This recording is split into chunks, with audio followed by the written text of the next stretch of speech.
السلام علیکم و رحمت الله تعالی و برکاته. دوستان و برادران عزیز، جزاکم الله خیر که بسیاری برادر دعا میکنن، بعضی کامنتاری خوب می نویسن. الله سبحانه و تعالی همتون نگهبان باشه. خداوند یگون کسی شما را به بیماری روحی مبتلا نگردانه. و انشاءالله که از حدیث رسول خدا صلی الله علیه وسلم چنان فهمیده میشه که هر وقت که یک مؤمن برای یک مؤمن دعا طلب میکنه، ملائکه در حق دعا میکنن.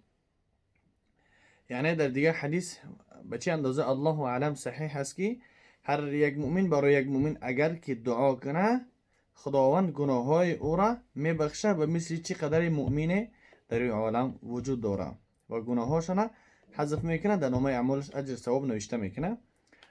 بارک الله لکم، یعنی خداوند برکت در شما که دعا میکنین، از حال ما پرسان میکنین، به نهایت خرسان میشیم. یعنی حالمون کم یعنی الحمدلله کمی بهتر شدگیم، حجام فایده میاره.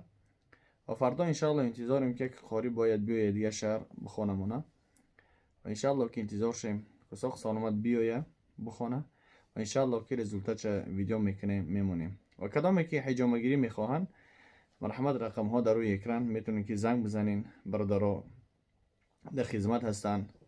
و داروهایی که گیاهی در کار باشه میتونین که بجا مکان ما را بیاین. میکرم پیرومه دوم بیستنه.